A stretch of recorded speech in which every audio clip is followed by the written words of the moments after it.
Hey guys, this is Karan Binani from Mobi Scrub, and in this video, I'm going to tell you how you can speed up your Android phone in 7 different ways. The first way is by reducing the animation and transition effects on your device. Now, trust me guys, you don't really need it, and it's not worth the pain of, having a slow phone. So just go into settings, go into developer options. Now, if you're using a Galaxy phone, there are chances that the developer options are not unlocked. So go into About, go into Build, and tap it 7 times. Your developer options would appear right above About device. Now scroll down to where you see Windows, window animation scale and duration scale, right there. Now all of these, window, transition, and animator, put them down to 0.5x. Now when the phone ships to you, it comes with animation scale of 1x. I've already reduced it because I enjoy it that way. Now let me show you what happens if you make it 5x. Look at that, how nice and easy, but well, it's really slow and frustrating.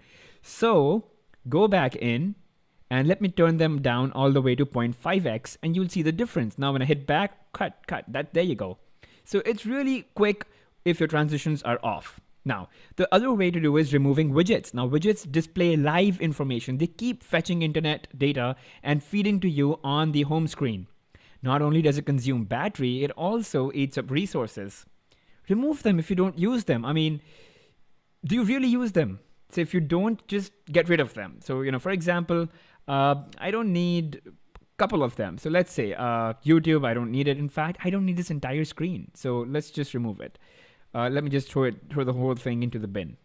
And then maybe, I don't need Android. Like I don't use it all the time. And maybe stock information and Yahoo News, not required. That's it. There you go. You've got a faster smartphone.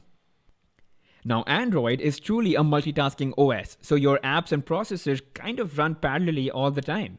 So go into developer options and you can now limit the number of processes that run in the background. It's really up to you.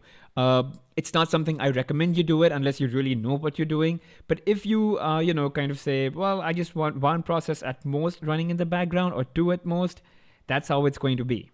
Okay, but again, I'm not saying you should do this. Now there's obviously Task Manager. Tap and hold your home key, go into the Task Manager, and then there you go, your RAM. It says 1 GB used out of 1.35 available RAM. You can obviously clear it.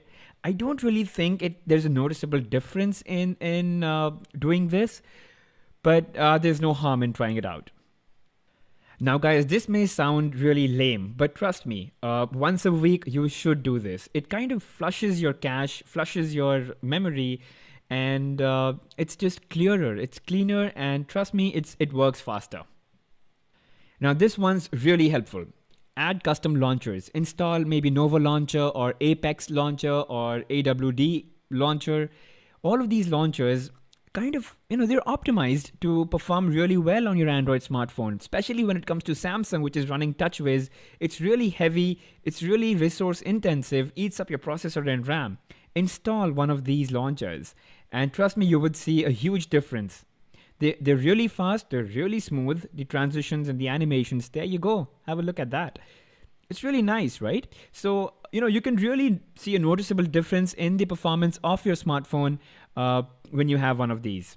And then if you want to quickly access apps, Glovebox, or even Pi controls for that matter, they're really nice. You just have to swipe your finger from either the left edge or the right edge, and you have apps which are right there for you, the ones that you really use a lot. So both Glovebox and Pi controls are available on the Play Store for free.